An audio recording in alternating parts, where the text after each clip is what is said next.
W's and L's, the weekly recap show where we give a dub to the things that we like and an L to the things that we don't. It's on you. All right. Boom. I'm going to clear out some negativity, I guess, here first, and then we'll end with a dub. Good choice. I feel like getting back up.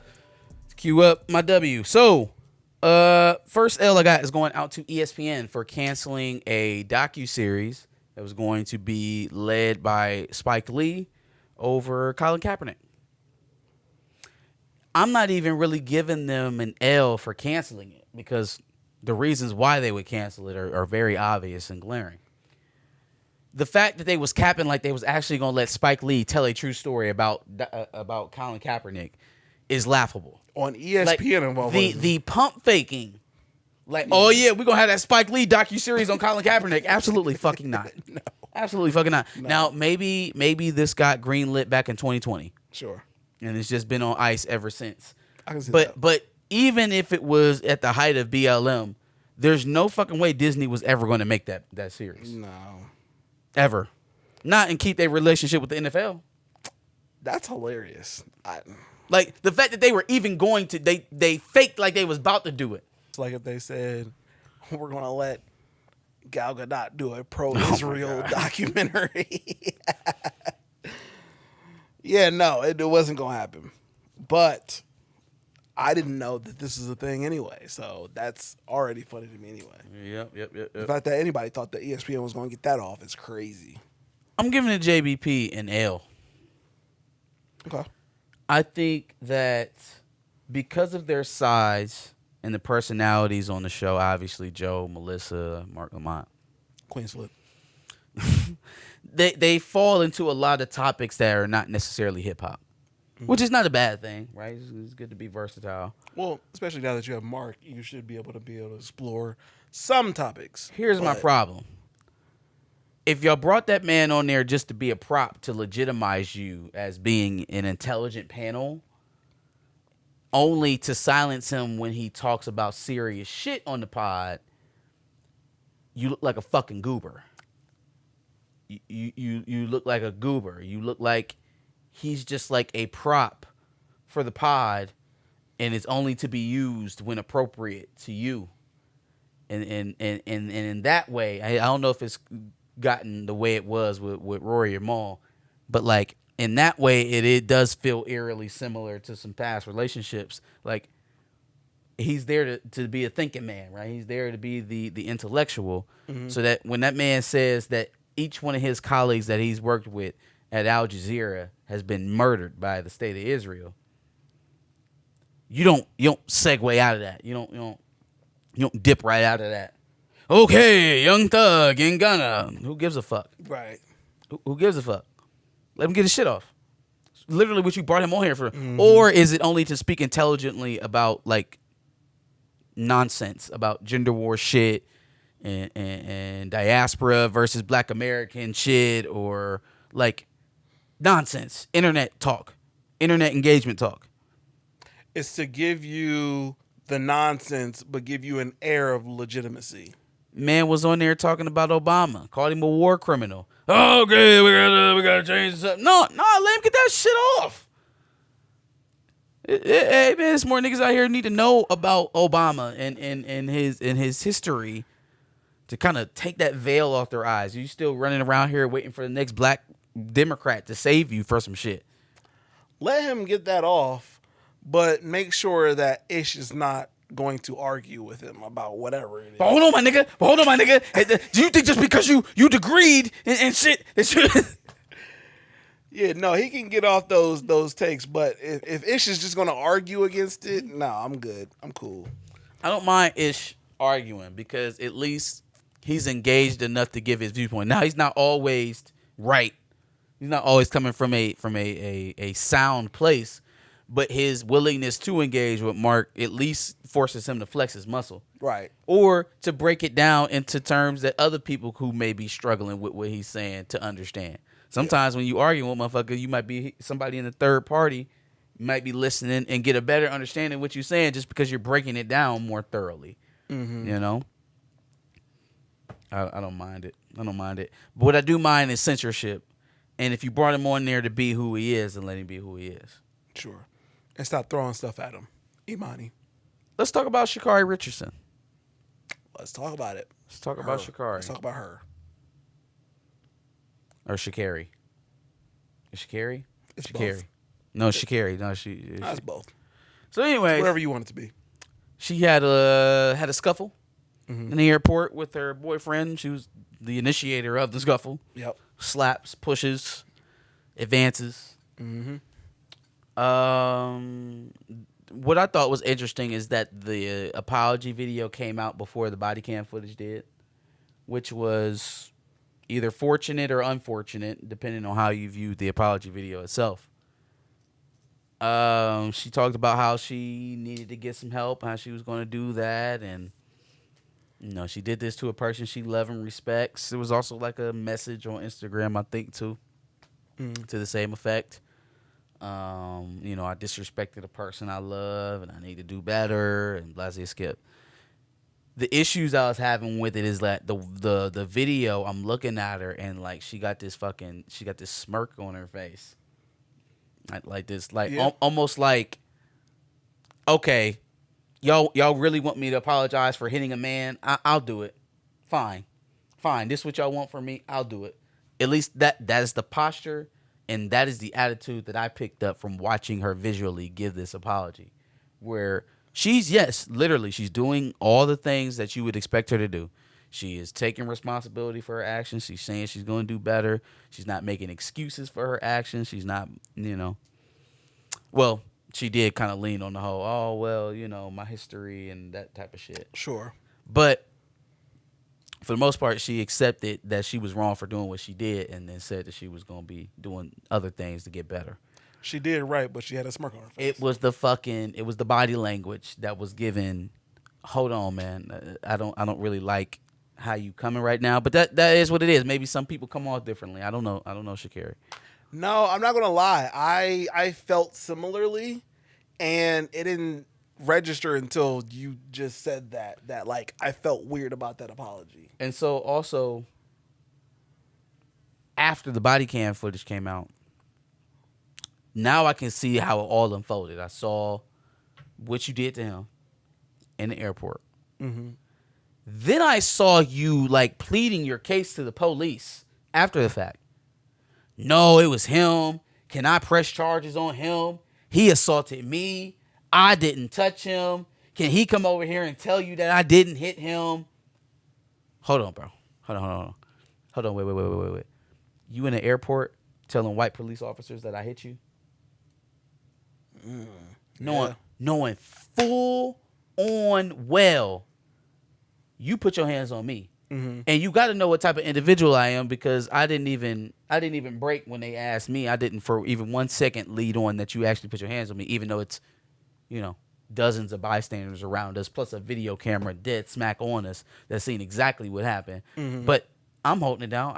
You didn't hear me say shit. You didn't hear me say, yeah, lock her ass up. She beat me. Get her ass away from me. I don't want to be. You didn't hear me say shit. Mm-hmm. Held it down. Are you offering me up to the police so that you can get off? Are you trying to offer me up as a sacrificial lamb for your bad behavior?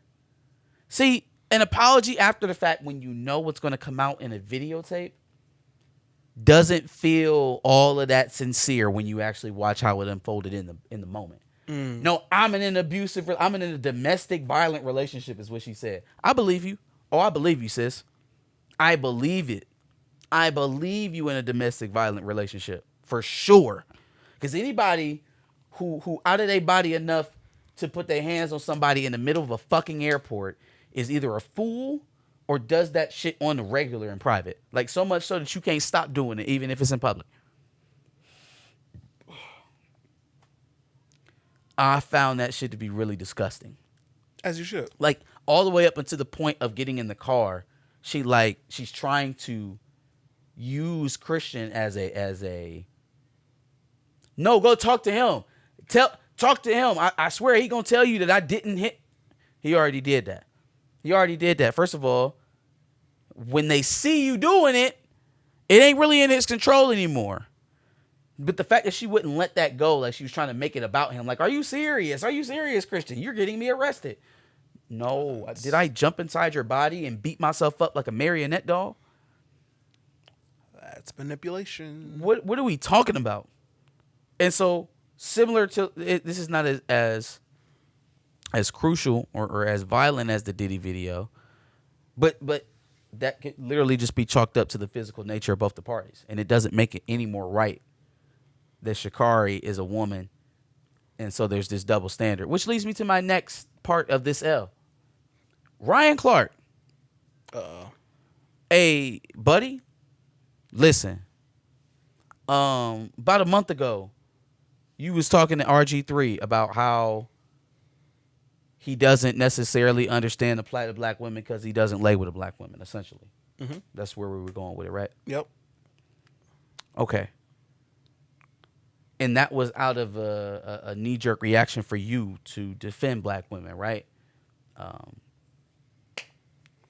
What I'm struggling to understand is when you gonna have that same reaction to protect black men? Because what I heard you say was very, very dangerous for a lot of black boys. Like, dangerous as hell for a lot of black boys. In the same way you jumped out your skin to go defend black women against RG3 and any other time you use your platform to do it. Rightfully so. I just want to make sure that we have an understanding that black boys need to be protected that same way. Mm-hmm. Black men need to be protected that way. Yeah. But especially black boys. So when I hear him say, oh yeah, in the Sha'carri Richardson's situation, there's a double standard, and there should be because of the parties involved. Because one man, no. See, you're under the impression that the problem at hand is the fact of how much damage you can cause, and not the actual action of physically assaulting another person, breaking the law, like a felony. That wrong is wrong, no matter. Right. And so now, here you go. Oh, well, if you're a boy and you can take more punishment from a girl, it's not as bad as you hitting a girl because she can't take that punishment. Because she can't take a hit from you, but you can take a hit from her. So the double standard should exist. How about we all take our hands off each other? How about everybody take their hands off each other? Why is it so hard to tell women not to put their hands on people? Now you sound like a panda bear. Offering up your sons to be hit by women because they're men. Allowing them to be punching bags because they're men and they can take it. As if they have no other emotional effects, mental effects that might come as a result of that. As if they will not devalue themselves physically because now, oh, I'm strong and I can be hit.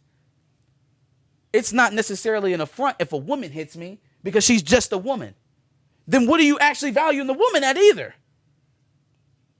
Oh no, a hit from a woman's not real because it's just from a woman. So what the fuck is a woman? Fam, what are you doing? What are you doing? Take that panda bear suit off so you can make some fucking sense. If a woman, a grown-ass woman, walks up and put her hands on your son in the middle of an airport, I guarantee you're going to be singing a different tune. If she throw his ass off a column and for God forbid, he knock his head off of it, now he unconscious getting pulled into an ambulance, now all of a sudden it ain't, oh, well, she's a woman, so let her go, officers. If she dot your eye up, now he got to walk out the damn airport beat up. Oh, no. It's okay, officers. She's a woman. If she tearing his ass up at home because he won't fight back because, you know, he's a man, she's a woman, all of that shit is okay because he's a man? No, man. It's easy enough to tell everybody to take their hands off themselves, off of other people. I think that just comes down to people don't take certain crimes seriously when it happens to a man, and definitely not a black man. Domestic abuse, sexual abuse, those things don't happen to a man, especially not a black man. William Moloch, a cop almost arrested me for getting hit in front of them by a Grace Jabari. For getting hit. For getting hit. That's crazy. Without camera footage, that lie could have ended his track field career. I mean, literally. Your accusation of me putting my hands on you is enough. It is enough for a lot of things to happen to him. You're caught. It's 2025. You're in an airport. There's not a single inch of this place that's not covered by video footage. You know what you did. You gonna tell them to get me? And then here go Ryan Clark. Well, I mean, she is a girl, so They must be protected even though they're the ones doing they're the the ones perpetrating the violence. Protect the person perpetrating the violence because her reproductive sacs go inside and yours go out. Protect them at all costs. Don't get it. Lil Boat's getting an L for me. Does he actually make music anymore? Is there an album that I missed or something? Not that I'm aware of. The last thing I can even remember is he made a Detroit sounding album. It was the last one I remember. Cool. Anyways, he was on with Playboy Max on stream. Playboy, the streamer named Max, the light skinned nigga. He was I guess he does this thing where like he mixes up rappers. They'll drop a track and he'll make a song for them or some shit like that. Well, he's a rapper, so. Anyways. Yeah. This one by Yachty features a George Floyd bar. Why? Why not, bro? It's edgy. You want to hear it? I already heard it, but. Put my knee on her neck like a George Floyd. What? Unnecessary. Now, we just talked about black men being assaulted black man being accused of assaulting women. And you just going to make the track, put my knee on her neck like George. Okay. It's not a good First bar. of all, It's probably the worst bar. What kind of, are you actually trying to kill her? I can't imagine a sexual position that would be gratifying for me to have my knee on a woman's neck and, it'd be working out well. But, this generation be doing weird shit. So Sure. Could be something I don't know about. Also, fam, if you didn't learn anything from Drake, he didn't. Are you cool? What be up with y'all niggas and trying to anti freeing the slaves? We anti George Floyd. Like that's the side you own. Like that, you can be a rapper and be a conservative incel. Nah, fam, I got it. You can be a conservative incel rapper. I got it. Like I don't even understand what this archetype is. There's so many white men on Twitter who are literally obsessed with George Floyd. So I'm going to say George Floyd in a bar and it's going to get them to talk about it and it's going to go viral. Watch. That's the brain dead mentality that went on there. Because for whatever reason, there is a segment of white men who are strangely obsessed with George Floyd. Oh, absolutely. Actually, I don't even think it's so much a segment. I think there are a lot of white men who are strangely obsessed with that situation. And I don't know what it is, but fuck them. Just throwing that out there. For shit show. Just a weird bar. Like it was a trash bar. I was at a terrible itself. bar. It doesn't make sense. And like at the core of it, it's like, oh well, I'll offer up black people as the butt of the joke because they won't get mad enough to stop following me. Like, or not even that. The world, the larger audience, is going to view this as just a throwaway bar and let it go. Because what is anti-blackness for the world? That's just kind of like breathing air. But he can survive the punch to us if it lands to everybody else. And that's the lamest shit about it. It's like, you'll offer us up as a punchline to a joke. That's like if DJ Khaled made a song that he planned to sell in Israel only, saying fuck Palestine, right? Like that's what it kind of feels like. So you gonna sell them this horse shit and offer us up as the ass of the joke, essentially. You know what the problem with that thinking is? Me personally, I've been waiting to hit the mute button on Lil Yachty since he was doing Bobby Alhoff interviews and hanging out with Drake way too much. So, do you know that he admitted to writing in the shit on Certified Lover Boy where he was talking about Meg Thee Stallion? That wasn't Certified Lover Boy. That was Her Loss. Her Loss. This 21 Savage shit. This bitch lied about getting shot and she's still smiling. That was on Certified Lover Boy, was it not? No, I think that was after the whole 21. Can you do something for me? Like when those memes were going on, that's the same time where he was also talking bullshit about Meg. It was all still around the same time. Anywho, I don't know, bro. That was after the honestly Nevermind bullshit too. So actually, it wasn't. I can't remember these unrememberable albums. Yeah, but anywho, yeah, that was apparently his bar, and it was really trying to go to the mat. Like, no, it was about like her ass shots. What? Huh? That don't even make sense. It don't make sense. At very least, it's a double entendre. At very least, at most, trash one. Use a scary ass liar because now you running away from the shit you said about women. Well, we know he's a scary ass liar because somebody called him a bitch and he didn't do anything about it. He's also like academics in that way. I really feel like you a bitch. In what way? My first toss up goes to another rapper who just dropped an album. Chance the Rapper just dropped his album Starline, his highly anticipated album. Marcus was anticipating it. He been waiting for this day since the big day. You a hater. Chance the Rapper dropped Starline on Friday. And like I said, I've been highly anticipating this album because I have always thought that he would have the talent to take what he did with the Big Day and reverse that shit. Because I'll be damned if the Big Day is probably one of the worst albums I've heard recently. And we've seen some of the singles that he's dropped. So I was convinced that like he's on the right track to doing what he needs to do. So I listened to the album, and there are songs that I'm hearing where Chance is spitting. I'll be damned if some of the songs that I heard weren't at least somewhat reminiscent of the good Chance that we know and love. And so I'm happy about that. Songs like The Negro Problem, songs like the one that he's got with Vic Mensa. Some of those songs really worked really well. But he's got to stop singing his own hooks in some of these. He's not that good of a singer. And it's a problem that's not only afflicted him, it also afflicted Kanye. I don't know why Kanye and Chance think they can sing some of these hooks that they want to sing so bad. It sounds terrible.